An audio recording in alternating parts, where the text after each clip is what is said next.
Day one से हम लोग स्टार्ट करेंगे। डे वन है आज, और आज से हमारी स्टार्ट होने वाली है स्पोकन क्लासेस।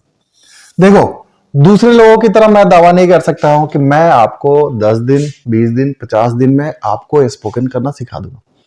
मुझे कम से कम 100 डेज चाहिए,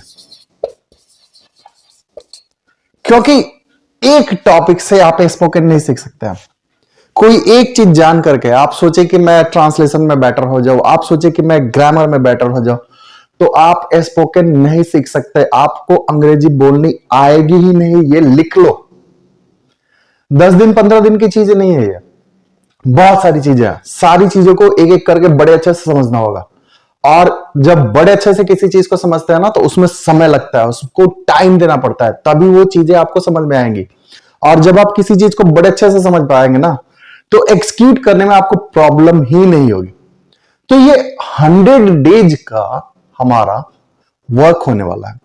इन 100 डेज में हम सारे चैप्टर्स को एक एक करके डीपली समझेंगे कि आखिर में इंसान को स्पोकन करने में प्रॉब्लम क्यों आती है, कैसे आती है और कहां आती है, और इसका सॉल्यूशन क्या है। तो डे वन से हम स्टार्ट करेंगे, और आज हमारा जो होगा वो बेसिक होगा। आज जो हमारा होगा वो बेसिक होगा। अब बेसिक में आपको क्या मिलने वाला है? बेसिक में आपको मिलने वाला है एकदम डाउन टू द अर्थ, जब जड़ वाली चीज, एकदम पेंदी वाली चीज। न्यू से हम स्टार्ट करेंगे स्पोकन इंग्लिश। अब न्यू से स्पोकन इंग्लिश से स्टार्ट करेंगे, तो उसके पहले हमको यह समझना होगा कि आप किस कैटेगरी में आते हैं, क्योंकि हमने 2-4 कैटेगरियां बना रखी है कि किस इंसान को कितना क्या आता है।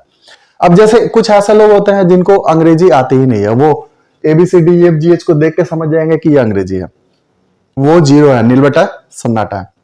कुछ लोग ऐसे होते हैं जिनको कुछ कुछ आती है, जिनकी एजुकेशन कुछ हुई है, वो जानते हैं कि हाँ जी अंग्रेजी है, अंग्रेजी बोला जाता है, अंग्रेजी समझा जाता है, लेकिन उनको पूरी तरह इस चीज में पारंगत हासिल नहीं हुआ है।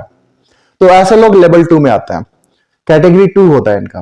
कुछ ऐसे लोग होते हैं जिनको अंग्रेजी समझ में आती है, वो ट्राई करते हैं, लेकिन हेजिटेशन होती है, डर लगता है कि सामने वाला सुन के क्या कहेगा, डर लगता है कि गलती हो जाएगी। तो ऐसे लोग कैटेगरी 3 लेवल 3 में आते हैं। और कुछ लोग ऐसे आते हैं जो एक्सपर्ट होते हैं, उनको किसी चीज की परेशानी नहीं होती, वो धड़ाधड़ बोले जा रहे हैं। तो ये लोग जरा सा अलग होते हैं, इस लेवल के बारे में हम बात ही नहीं करेंगे। हमको 3 स्टेजेस पे काम करनी है, हमको 3 लेवल पे काम करना है। लेवल 1 जहां 0 से काम करना है, लेवल 2 जहां पे 25-30% तक लोगों को समझ में आती है, वहां पे काम करना, और लेवल 3 हो जाएगा 30-100% के बीच में। तो पहले हम 0 से स्टार्ट करेंगे वैसे लोगों के लिए, या जिनको आता ही नहीं है, या फिर कुछ आता है। तो ऐसे लोगों के लिए स्पोकन जब स्टार्ट होगी, स्पोकन क्लास जब स्टार्ट होगा, तो हम खासकर ध्यान देंगे कि हम स्टार्ट जो करेंगे वो this, that, these and those. हम आज इन्हीं 4 से सेंटेंस स्टार्ट करेंगे बनाना। हमको देखो समझना क्या है कि दिस का प्रयोग कहां होता है, दैट का प्रयोग कहां होता है, दीज का प्रयोग कहां होता है, और दोज का प्रयोग कहां होता है।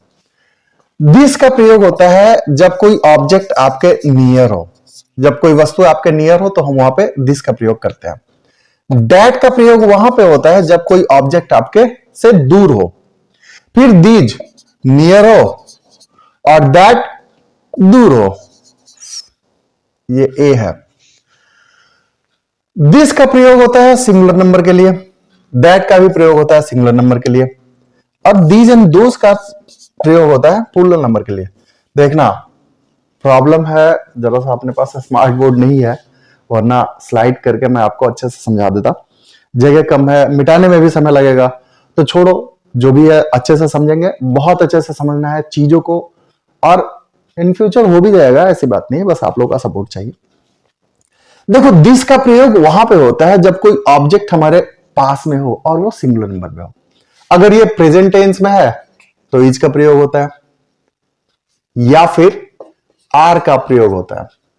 अगर कोई वस्तु पास में है, ठीक है, सिंगुलर नंबर में है, तो हम दिस का प्रयोग करते हैं, और प्लूरल नंबर में है तो हम आर का प्रयोग कर देते हैं। ठीक वैसा ही जब दैट का प्रयोग वहां होता है जब कोई वस्तु दूर हो, सिंगुलर नंबर में हो, तो ईच का प्रयोग होता है। और जैसा ही प्लूरल नंबर आता है तो वो दोज में कन्वर्ट हो जाता है। तो ये दिस के साथ इज आ रहा है प्रेजेंट टेंस में, तो वाज हो जाता है पास्ट टेंस में। और ये देयर के दीज के साथ वाज और दोज के साथ वाज, ये वर में बदल जाता है। जरा सा देखना, ये एक ही में हो जा रहा है, खिचड़ी पक जा रही है, बट आप चीजों को एक एक करके समझेंगे तो समझ में आ जाएगा। फिर से समझ लेते हैं। कोई वस्तु पास में है और वो सिंगुलर नंबर में है और वो प्रेजेंट टेंस में है, तो हम उसके लिए दिस का प्रयोग करेंगे। कोई वस्तु दूर है और वो सिंगुलर नंबर में है और वो प्रेजेंट टेंस में है, तो हम उसके लिए दैट का प्रयोग करेंगे। कोई वस्तु फिर पास में है और वो प्लूरल नंबर में है और वो प्रेजेंट टेंस में है, तो हम उसके लिए दीज के लिए हम आर का प्रयोग करेंगे। तो दूर है और वो प्लूरल नंबर में है, दोज वहां पे आ रहा है, तो हम आर का प्रयोग करेंगे प्रेजेंट टेंस में और वर का प्रयोग करेंगे हम पास्ट टेंस में। अब दिस दैट दीज दोस्त से कुछ सेंटेंसेस बनाते हैं। आसानी से समझने के लिए आप घर पे भी प्रैक्टिस कर सकते हैं या फिर आप मेरे साथ प्रैक्टिस कीजिए बोलने के लिए। जीभ के वो जो क्या होते हैं उसको मरोड़पन जितना ज्यादा टूटेगा ना, अंग्रेजी उतनी ही अच्छी निकलेगी। और एक बात और समझ लीजिए, आप जितना अच्छा सुनेंगे ना उतनी ही अच्छी अंग्रेजी बोलेंगे। तो कन्वर्सेशन हो जहां पे, पॉडकास्ट देखिए, सुनिए उसको, न्यूज देखिए, सुनिए उसको, और उनके वर्ड्स के प्रोनाउंसिएशन पर ध्यान दीजिए कि वो क्या बोल रहा है। खुद से भी प्रैक्टिस कीजिए। मुझे याद है जब मैं ग्रेजुएशन में था तो कुछ ऐसे लंबे लंबे वर्ड्स मिल गए थे जिनको बोलने में परेशानी होती थी। जैसे एक वर्ड था रिकमेंडेशन। रिकमेंडेशन ये शब्द हमने 4-5 घंटे प्रैक्टिस की तो रिकमेंडेशन हमें बोलने आ गया। तो कुछ ऐसे वर्ड्स होते हैं जो टफ होते हैं, जो लंबे होते हैं, उनको बोलने में परेशानी होती है, तो ये बार बार प्रैक्टिस से आ जाएगा। तो छोड़िए इन बातों को, हमको आज सेंटेंसेस बोलने की प्रैक्टिस करनी है, हमको आज स्पोकन पे काम करना है, और वो हमारा टॉपिक है सिर्फ this that these and those. This यह, दैट वह, दीज ये सब, एंड दोज वे सब।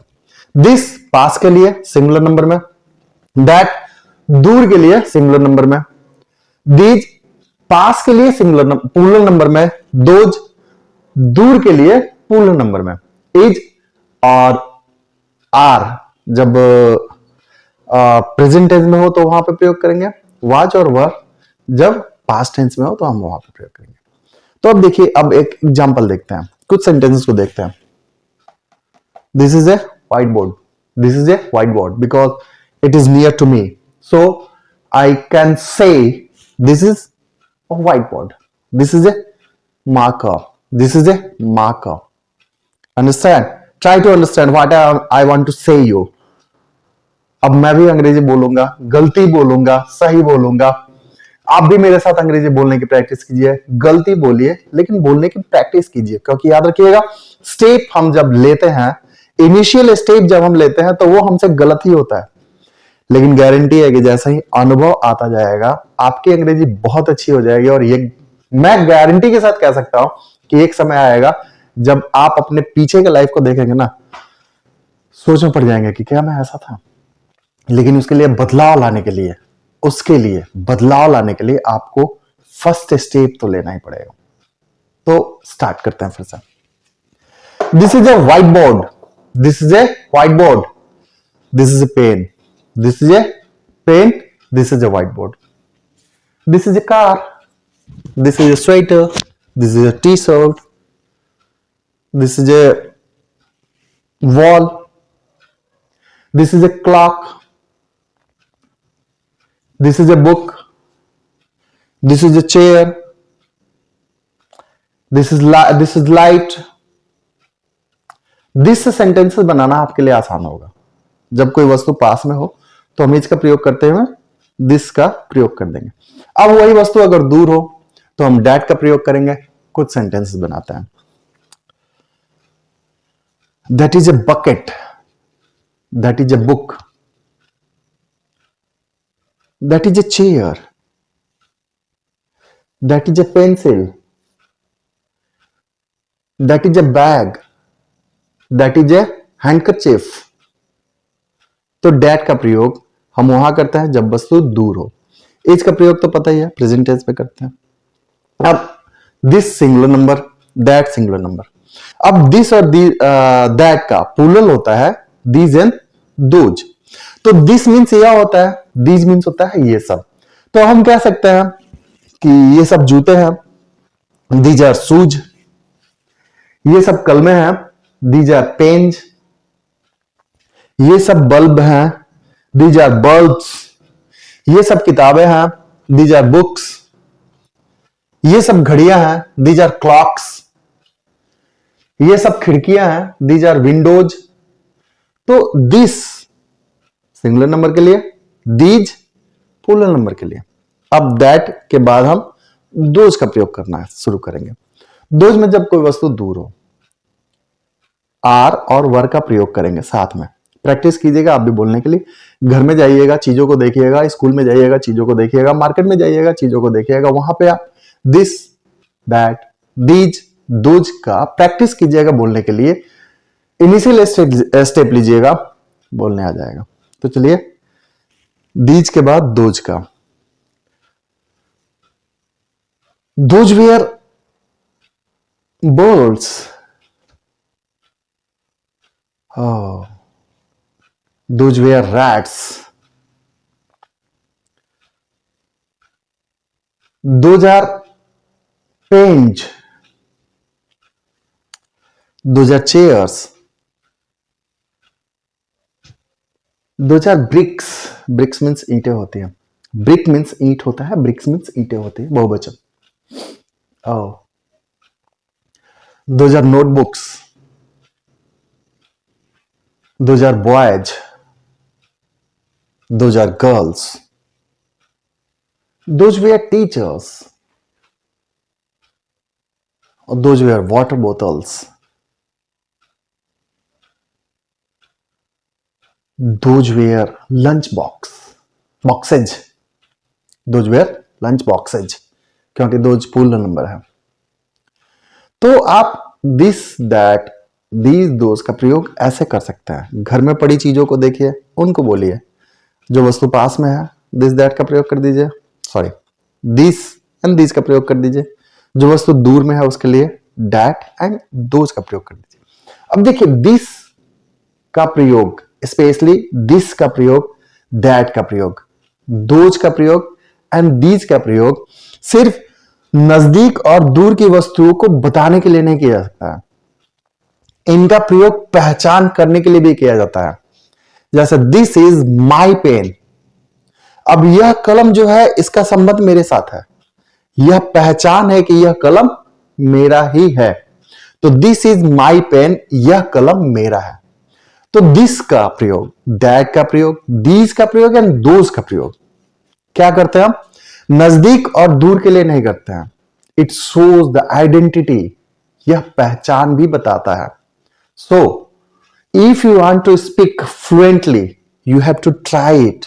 You have to speak some sentences daily. So when you are going to try and try and try again, you will find once that you are growing good. You can speak fluently without any hesitation, without any fear, and without any mistake. So you have to speak English daily. Mind it and understand it, because no one can live here without speaking English. कुछ sentences है, छोटी छोटी sentence है, बोलना ही पड़ेगा। बोल रहा हूं आपके साथ, प्रैक्टिस भी हो जाएगी और आपकी अंग्रेजी दुरुस्त भी हो जाएगी। अब ऐसा नहीं है कि मैं धड़ाधड़ अंग्रेजी बोलना शुरू कर दूं, फिर आपको तो डर लगने लगा, अरे ये तो बहुत तेज बोल रहा है, अरे इनकी तो पकड़ बहुत अच्छी है, फिर तो आप समझ ही नहीं पाओगे। तो एज ए टीचर ट्रीट नहीं करना है, एज ए फ्रेंड ट्रीट करना है। धीरे बोलिए, सोच के ही बोलिए, लेकिन बोलिए। और जैसे जैसे आप बोलना शुरू करेंगे, एक दिन आपको खुद समझ में आ जाएगा, अरे मैं तो अंग्रेजी बोलना सीख चुका हूं। तो बोलना पड़ेगा। और क्या, डे 1 है, स्पोकन क्लास है, 100 डेज हमको करना ही है। आज की basic this that this those पे हो चुकी है। नेक्स्ट वीडियो जब हमारी बनेगी स्पोकन की, तो इससे जरा सा टफ बनेगा, उसके लिए तैयार रहिएगा और हमारे साथ बने रहिएगा, क्योंकि हम लेकर आ रहे हैं आपके लिए बहुत सारी चीजों को। मिलता है अगली वीडियो में। Have a good day.